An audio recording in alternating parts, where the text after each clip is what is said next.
in the interest of lowering expectations high. They say you learn a great deal from technology, and I think I agree quite a bit with that, because I have a friend who, until the advent of email, I thought he was normal. And every week without fail, you get an email, and it's always about cats, which is quite funny, maybe. And every week it's cats that look like Hitler, cats driving tanks, that's quite funny. And then this week it was cats in tutus. I think that's great, but deep down you really think that's the weirdest thing that I've ever masturbated to. It's not true, I promise. I can't say I have any particular experience with Tinder, but I just want to throw the one liner there because a lot of my mates do, and I'm sure it's topical. You do almost have to respect someone who looked at ORCP and thought, this is great, we just need to make it shallower. Because text can be distracting. But I was on ORCP for a little while, and I think they always advertise it quite poorly, because I think they should advertise ORCP as a cost saver, not as really attractive people who could have got dates in pubs anyway, talking on an ad about how they got a date on ORCP, and shock. And you look at it and you think, well, if they only advertise it as a cost saver, because in a lot of instances, certainly when I was on it, you think, well, I could have a shower, and I could, brush my teeth and gel my hair and put on nice clothes and other clothes, and get a taxi into the city to be rejected by beautiful women. And you think, wouldn't it be just better if I could do that sitting at home in my underpants?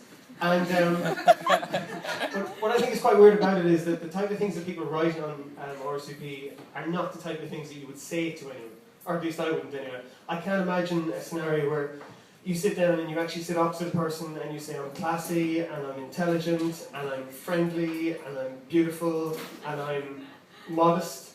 And you just think to yourself, right, okay, just to break a few of those things down, you think, okay, if you've ever uttered the phrase, I'm classy, you're not. If you have to tell someone that you're intelligent, either you're not or they're not. And I'm not sure that's the basis of a strong relationship. And just finally, I'll put it this way, I'm not one to cast judgment or anything, but I think I've come to the conclusion, the only way it's respectable to write the phrase, I am beautiful, is if it's written in Braille.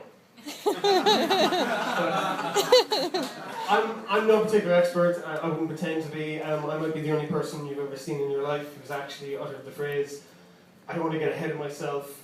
And it's only the third time we've had dinner together, but it might be. I'm almost sure it's a date. I've been wrong. But I think a lot of it's to do with your upbringing. As an Irish Catholic, you're thought that anything that's romantic in nature is suspect, possibly. Irish Catholics out there. And particularly sex. Sex is obviously viewed with a lot of suspicion, and I think that's quite weird, because sex is a joyous, wonderful act, I've been told. And and I do think, whatever you're given in life, make the best of what you've got. And I think if you're going to be socially awkward, like me, you got to turn it into an art form. So what I've decided is, if you're going to fucking sing, just do it in style. So about a week ago, I was in Darlinghurst, and I was in one of those baby paraphernalia, overpriced shops, and where they've got like 4 items on display. And the owner came up to me, and we were chatting away. And in order to make conversation with her, I said, okay, you've got really, really nice products here, and this blanket's ridiculously soft, is it the weave, is it the wool, or, some of the bullshit. And no word of lie, she actually said, she goes, no, we don't use New Zealand wool, and we use the Nepalese wool. And I actually replied, oh, I didn't know, as long as it's about sheep, it's okay to be racist. I didn't even know you could get barred from a place that didn't serve alcohol, but there you go.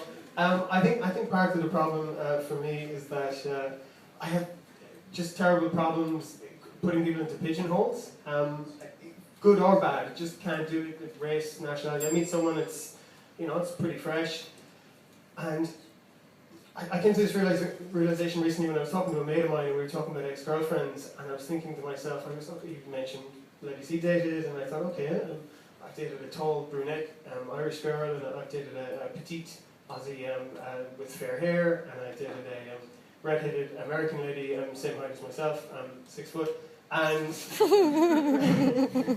not supposed to laugh there. And I came to the realization, I said, well, there's nothing. There's nothing I can think of that would link these three ladies together, except for the fact that they're all fictional.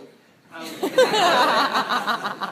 funny because it's true. Thank you very much for your time. Thank you very much.